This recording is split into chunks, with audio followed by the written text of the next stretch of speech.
Nella serie di Monster Hunter i menu e le impostazioni hanno sempre avuto un ruolo importantissimo all'interno del gioco ed è proprio con Monster Hunter Wilds che arriviamo all'apoteosi dei quality of life. Quindi in questo video andiamo a vedere probabilmente uno degli aspetti più importanti del gioco, soprattutto per chi inizia, ovvero quali impostazioni andare a cambiare, cosa è più interessante e cosa è più facile per magari nuovi giocatori o per voi e quali sono le cattive abitudini da togliersi subito per poi non dover reimparare magari delle meccaniche a fine gioco quando si hanno ormai tante ore sulle spalle. Però prima di andare avanti vi ricordo di iscrivervi, lasciarmi un like, seguirmi anche su tutti i miei altri social, trovate tutto in descrizione, soprattutto sul canale Viola dove sono live tutti i giorni e se volete saperne di più di Monster Hunter Wilds ho fatto una recensione in anteprima, la trovate sempre qui sul canale. Partiamo con i menu di Monster Hunter. I menu di Monster Hunter, signori, li trovate comodamente tramite le impostazioni, sono tanti, sono intuitivi e hanno una descrizione di quello che fanno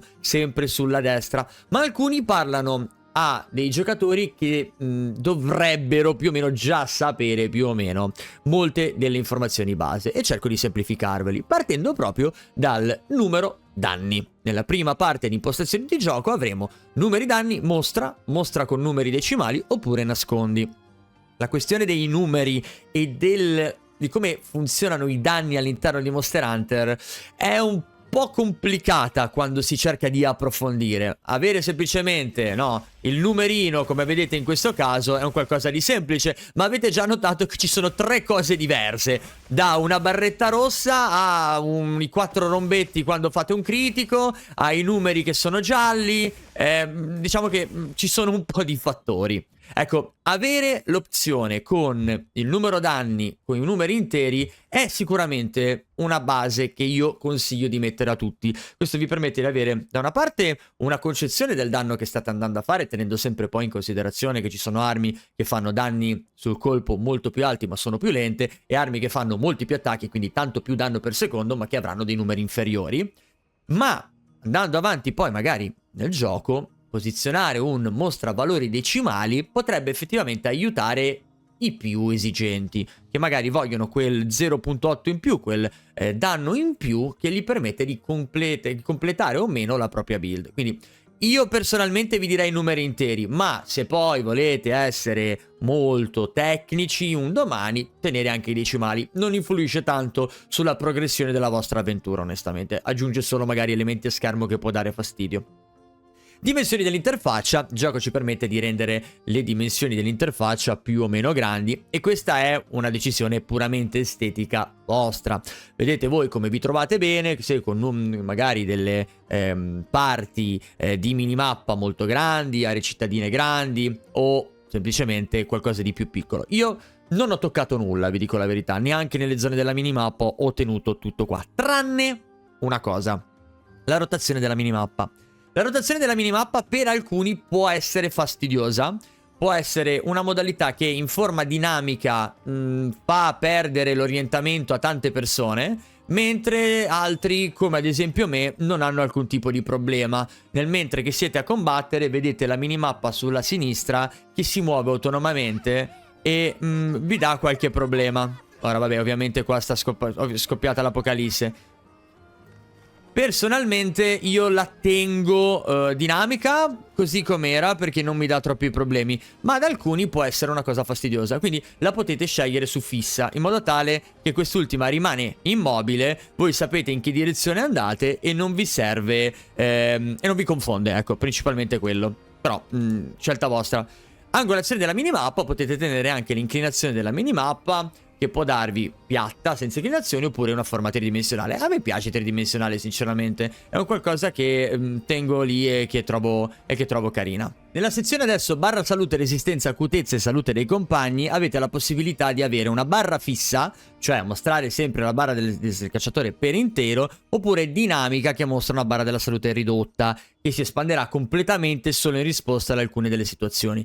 Personalmente non mi cambia nulla questo tipo di impostazione, io la tengo in dinamica e ho giocato tutto il gioco in dinamica. Tenete in considerazione che la barra della salute e la barra della resistenza possono essere aumentate oltre il loro normale stato di default, andando a mangiare i cibi, andando a mangiare le bistecche cotte o ben cotte. Questo vi permette di incrementare il valore massimo, anche derivante da bonus, gioielli e altri ornamenti e bonus delle vostre armature. Io la tengo dinamica, potete tenerla fissa, vedete voi come vi trovate bene, fate delle vostre prove. Lo stesso vale per la salute dei compagni in basso a sinistra, sotto le vostre barre quando siete sia offline che online. Dimensioni del testo, i sottotitoli filmato, dipende quanto volete grosso, quanto vi trova faticoso leggere o meno. E poi arrivano effetti dei colpi alleati e effetti critici alleati. Io li tengo gli effetti sia dei colpi degli alleati sia i critici, perché combattendo capisco e tengo in considerazione quello che sta succedendo attorno a me anche a livello di danni. Con l'esperienza capirete quando, visto che non avete la barra della vita del mostro e Monster Hunter non la tiene per ovvie ragioni, per scelte di stile, di game design e gameplay, avere l'idea di quanto stia menando un vostro amico, vedendo magari i danni che sta tirando fuori, dà una concezione innata man mano che giocherete e farete expertise di come siete messi e di come è messo lui. Mi è capitato più volte di avere quella sensazione a caldo, proprio senza neanche avere un valore numerico, di un amico col martello che stava martellando qualcuno in faccia, vedevo i numeri, vedevo lui che lo menava in faccia e dicevo ok, tra poco, ok, adesso per quante iene ha date dovrebbe poterlo stordire, e da lì a poco con le sensazioni vi rendete conto che arrivate quasi a prevedere quando il mostro verrà stordito o meno. Quindi io terrei i numeri anche per considerare quanto stanno facendo a livello di danni e tenere la vita sotto controllo del mostro. È una cosa molto advanced questa, però ci sta. Sangue, mostriamolo, anche se non è che ce n'è a frotte. Visibilità dell'arma e visibilità dell'elmo. Ora, per non distruggervi l'esperienza narrativa della storia, che Monster Hunter Wilds è meravigliosa, magari togliamolo, ecco, durante i filmati sia l'elmo che l'arma, perché tende... L'arma magari no, però a volte tendono a rompere il climax o a decontestualizzare. Io ho fatto tutto il gameplay sul secondo canale a un certo punto con l'elmo di Raidao e sembravo con Loki che andava in giro con gli orecchi, cioè non era proprio un granché, ecco. Quindi distrugge secondo me un po' il pathos. Io lo nascondo solo durante i filmati.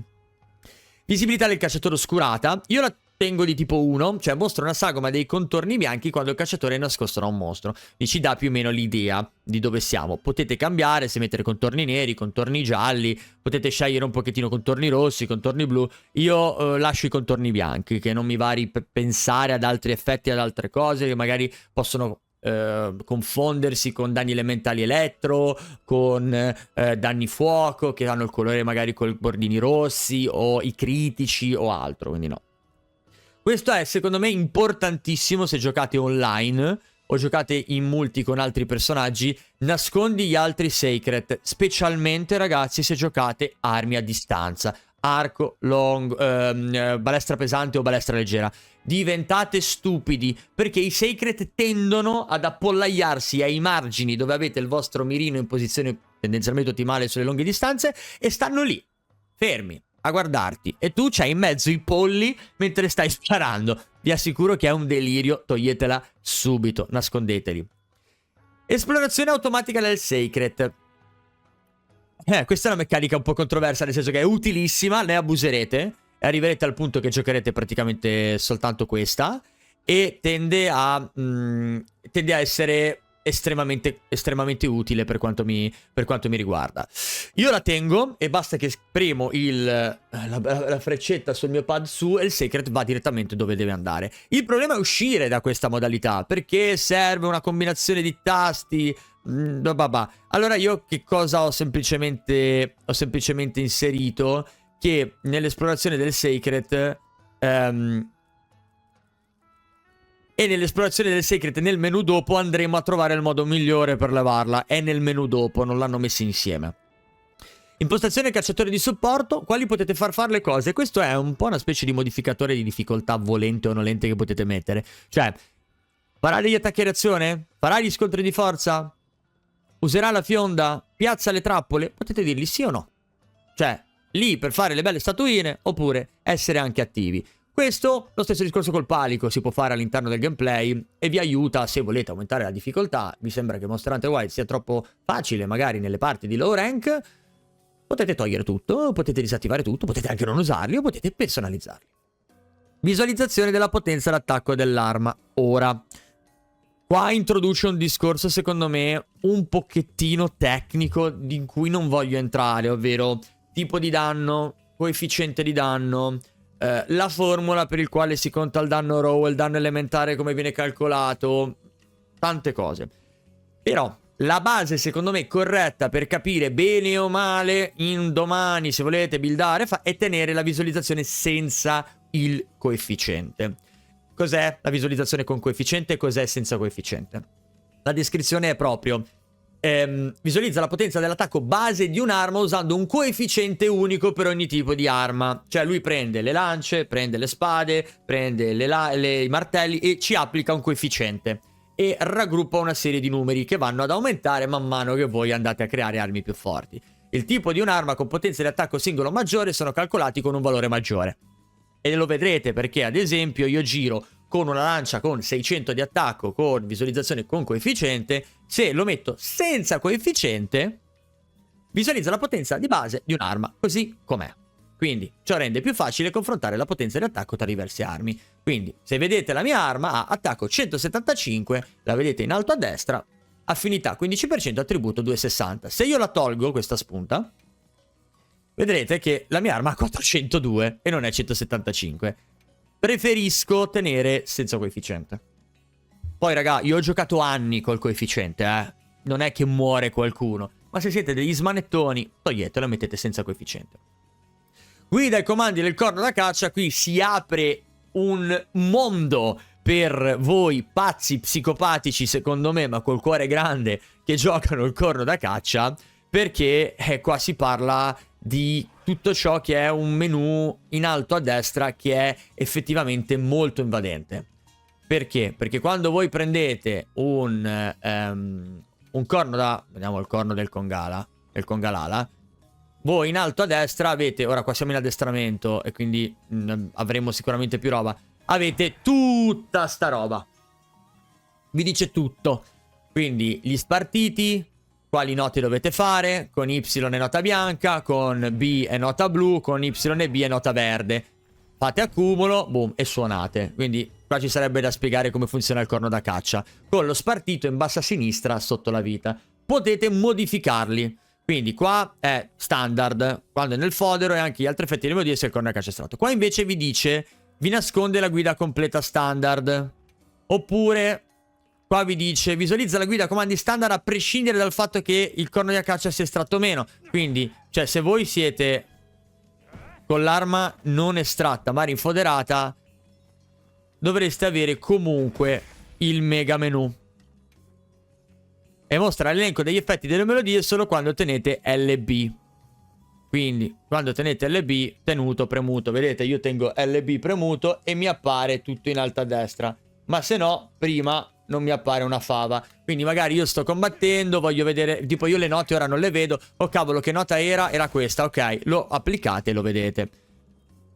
Tipo 1 io non lo toccherò mai, ma non gioco corno, quindi questa è una cosa che se volete giocare il corno vi dovete un attimo imbastire tra di voi. Chat, volete la chat aperta, volete la chat chiusa quando siete online con altre persone, volete vedere quello che scrivono, volete leggere le loro bestemmie o flex? Potete farlo. Frequenza tutorial, se siete nuovi giocatori, tenetelo sempre. Qualunque cosa fate, vi esce un tutorialino, un videino, qualcosa. Io lo tengo perché ho la memoria di un pesce rosso e quindi a volte mi dimentico le cose, quindi me lo tengo.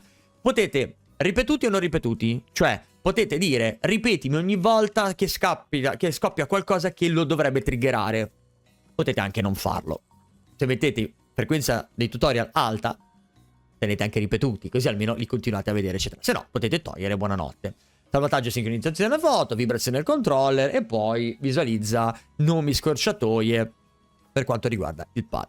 Queste sono le impostazioni generali di gioco. E mo andiamo sulle impostazioni dei comandi. Ora, la maggior parte io qua non le ho toccate, ovvero confermi con A o confermi con B, dipende dal tipo di pad che avete. Ovviamente qua si sta parlando più per PC, ovviamente, ma insomma, le impostazioni che volete voi. Cambia funzione l'EBRB, che uno va a destra, uno va a sinistra, follia.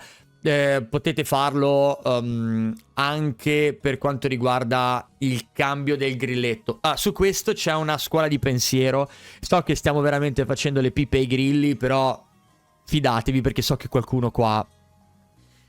Normalmente sui pad che avete il grilletto, quindi L2 o R2, ha un tempo di attivazione che è meno immediato del L1 o del R1.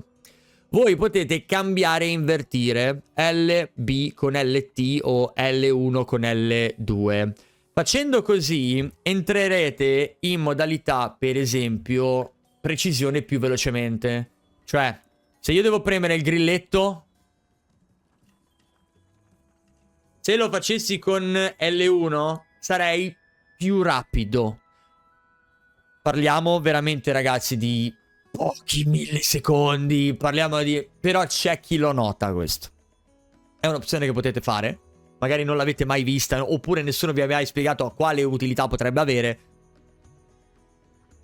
Io che sono lanciere, mettermi in guardia con R2 a volte mi salva la vita a partire prima.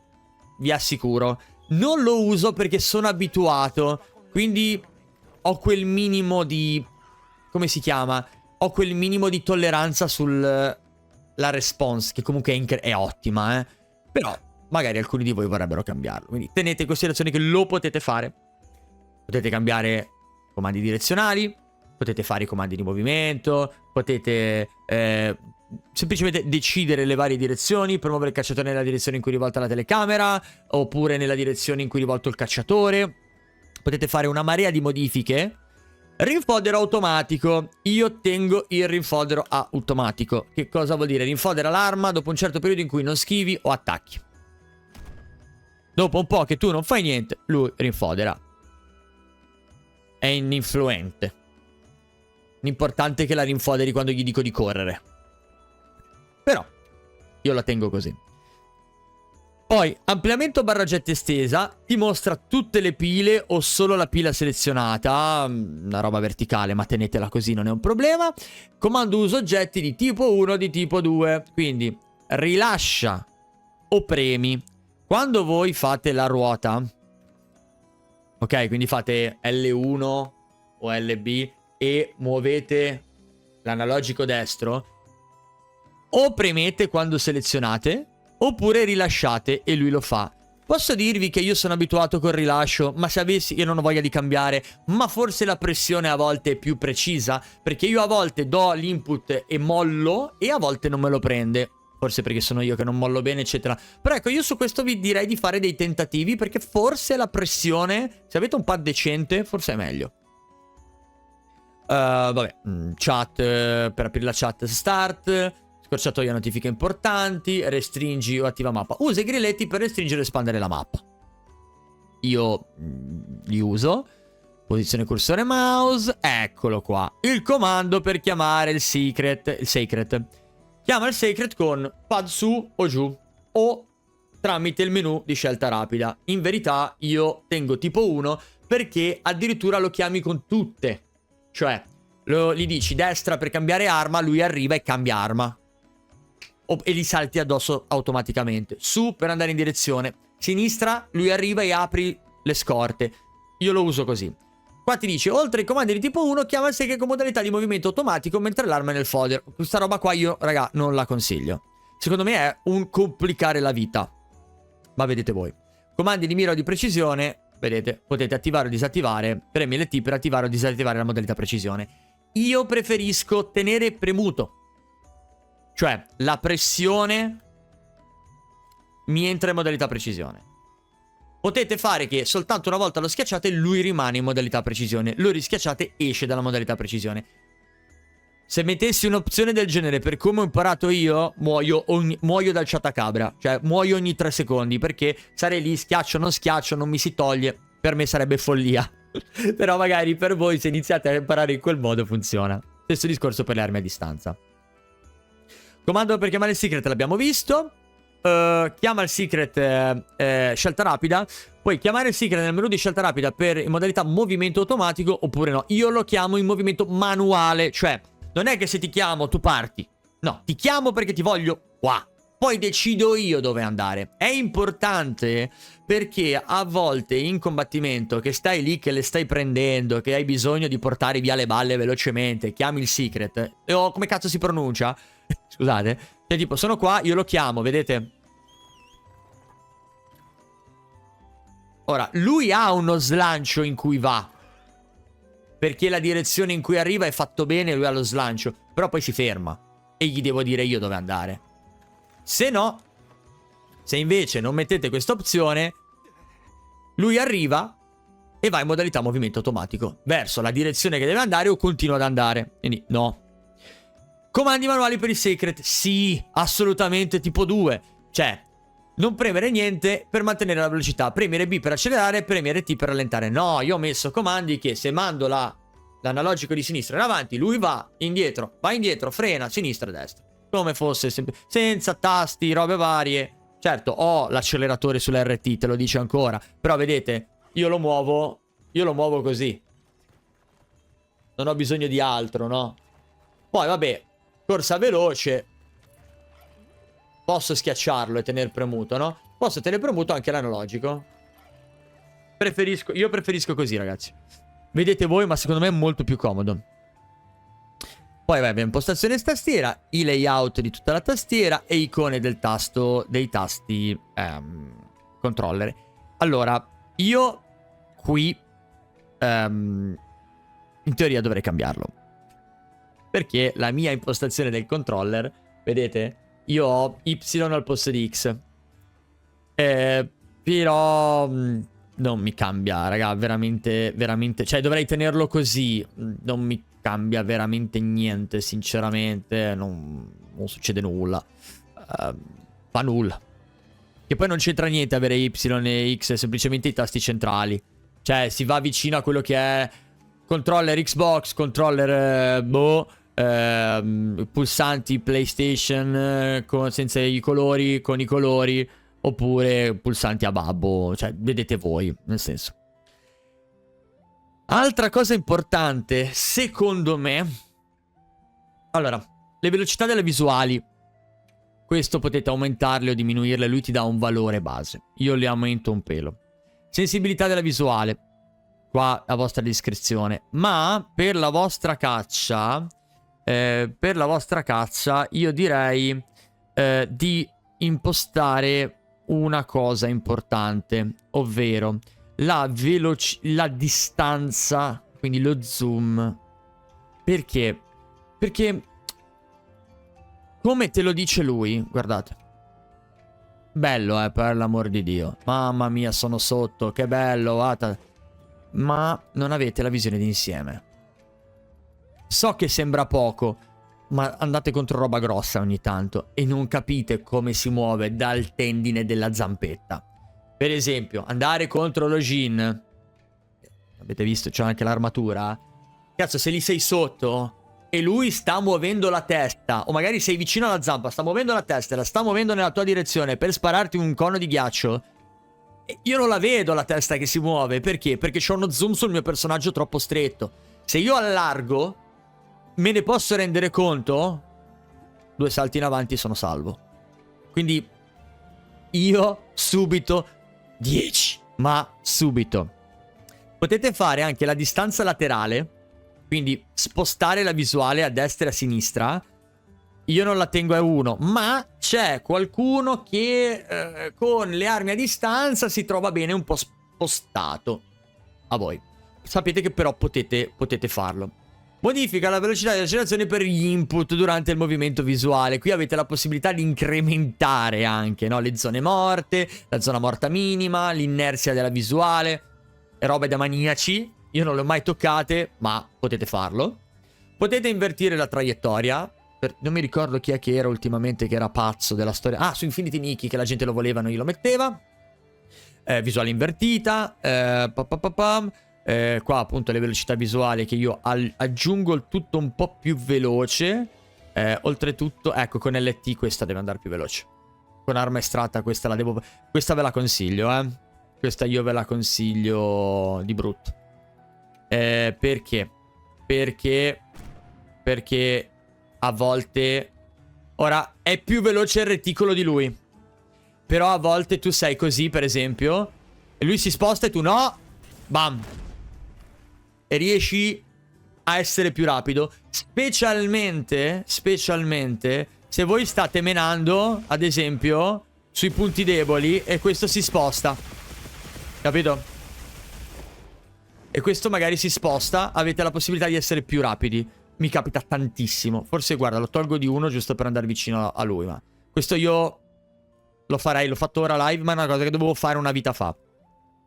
E infatti adesso mi troverò malissimo perché sarò molto più rapido e alle prime 2 cacce sembrerò scemo e poi migliorerò. Poi, importantissimo l'aggancio auto... Ragazzi, vi prego. Lo so che è comodo. Blocca la visuale su un mostro agganciato. Mi rendo conto, ce l'ho sempre lì. Non ho mai giocato a Monster Hunter. Non ho difficoltà magari col pad. Lo devo vedere. No.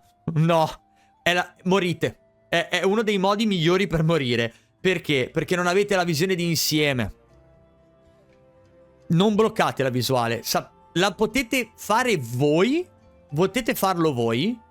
Con, vedete, ad esempio io ora ho premuto RS e mi giro, faccio le mie cose. Non lo sto guardando, non è bloccato. Ma se premo LB, boom, torno da lui. Se lo tengo premuto, non succede niente. Mi rigiro. Sono qua che sono andato a vuoto. Lui mi salta, va indietro, boom, ci sono. È andato di qua, boom. Quindi non tenetela bloccata, ma utilizzate questa tecnica. Quella di, come vi dicevo, analogico destro, lo targettate. Lo vedete in basso a sinistra che l'avete targetato il mostro. Lo vedete sotto le mosse, che c'è...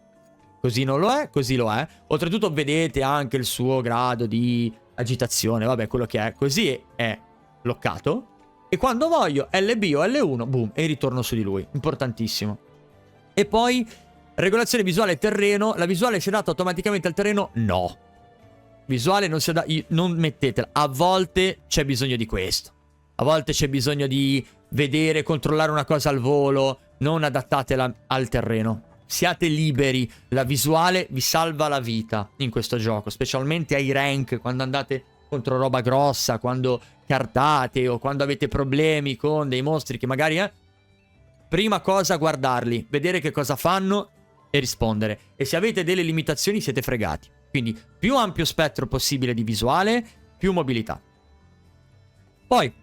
qua avete delle robe del reticolo per quanto riguarda le armi a distanza. Cioè il reticolo mira nella stessa direzione in cui è rivolto il cacciatore, nella stessa angolazione della visuale. Di tipo 2 io metto nella stessa direzione angolazione a prescindere dalla direzione in cui è rivolto il giocatore. Io preferisco tenere il tipo 2, ma tenete conto che io armi a distanza gioco solamente la Live Bowgun. Sì, so l'arco, la Heavy Bowgun, per amor di Dio, però io qua non ho toccato niente, quindi magari i più esigenti di voi e più esperti per quanto riguarda le armi a distanza sapranno gestirla meglio questa parte. Tipi di comandi da caccia manuale, è quello che vi dicevo prima, no? Quindi premi una volta LB per orientare la visuale verso il mostro agganciato, premi 2 volte nella direzione in cui il cacciatore è rivolto. Io la tengo così. Punto. That's it. E questo per me è importantissimo, soprattutto con la lancia. Ripristino visuale ripristinata nella direzione con inclinazione dell'LS, non la tocco. Ripristino visuale verticale, non la tocchiamo. Aggancio manuale verticale, l'aggancio manuale si allinea verticalmente a un punto tra posizione del mostro agganciato e orizzontale. Non so neanche cosa vuol dire, sinceramente, scrivetemelo nei commenti. Filtro bersaglio, tutti i mostri o solo mostri grandi? Solo mostri grandi, perché se voi andate a combattere contro, non lo so, siete contro l'Arkveld e passano i cazzo di erbivori lì tra le balle, rischiate magari di schiacciare cose strane nel panico e vi targhetta l'ornitorinco lì nel cespuglietto e vi girate e l'Arkveld vi fa a fette. No. Selezione bersaglio obiettivo e va solo con selezione bersaglio. Aggancia un mostro come bersaglio e imposta anche il tuo obiettivo, che resta tale anche quando il mostro non è più agganciato. Io lo faccio. Mi è utile perché...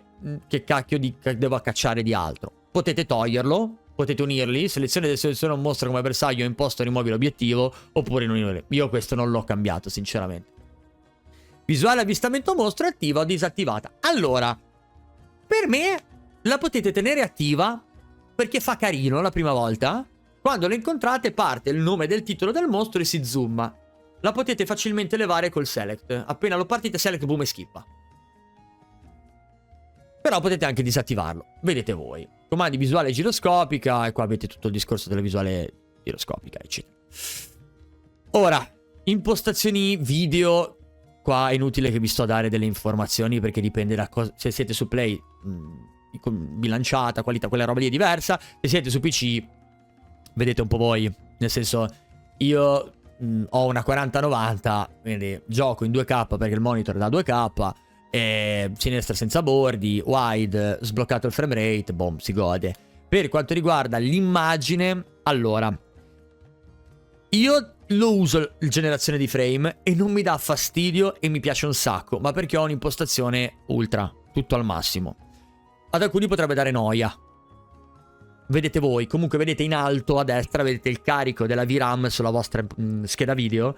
Io in questo momento carico 6,62 dei 23 dei 24 che ho, quindi sono tranquillo, è tutto a bomba e ti dice per ogni punto, ti dice quanto incide sulla CPU, sulla GPU e sulla VRAM, quindi potete comunque scegliere voi. Io ho tutto al massimo e mi sto trovando da Dio, un gioco della Madonna.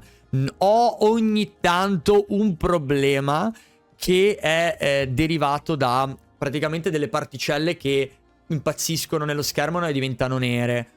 Credo sia relativo al generator frame, perché era quello che nella pre-build prima dell'uscita ufficiale mi faceva anche crashare le facoltative, ma col patch iniziale non ho più avuto questo problema.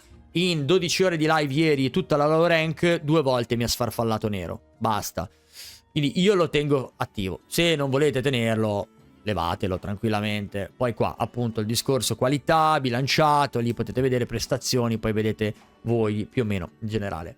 Questi signori era un video molto tecnico, molto noioso, ma vi assicuro che ragazzi partire dalle basi è fondamentale. Farò anche un video sulle cose da imparare, importanti, iniziali di Monster Hunter, non temete, ma sapete che a me piace partire proprio anche da queste cose qui e lo trovo secondo me molto molto molto utile. Ditemi che cosa ne pensate nei commenti. So che alcuni di voi vorrebbero un mio video sulle armi, ma io sono esperto di alcune armi, altre non ho proprio idea neanche da dove partire. Per esempio la Switch X, io gioco a alcune armi, lance, sicuramente lanciafucile, spadone, martello, spada e scudo, e Macarena e Dual sicuramente, però ecco Switch X, CB e arco o corno sono armi che sono un po' lontani da quello che è, uno il mio gusto, due la mia expertise. Quindi vedremo, magari qualcosina, giusto un'infarinatura per quello che fanno, per dirvi bah, potremmo pensare, potremmo parlarne, un po' infarinatura, ma nel tecnico posso soltanto darvi le combo di sta cosa pazza qui che non ha minimamente senso, da quanto cazzo l'hanno fatta forte, perché è veramente senza scala, veramente. È veramente folle sta roba qui. E anche magari appunto qualcosa di un po' più tecnico un domani sui numeri, gli elementi, eccetera. Però io vi ringrazio, vi invito a iscrivervi, lasciarmi un like e seguirmi anche su tutti i miei altri social. Ci vediamo live al prossimo video e live siamo già in A-Rank, quindi vi aspetto là. Ciao belli, United State of Zerga.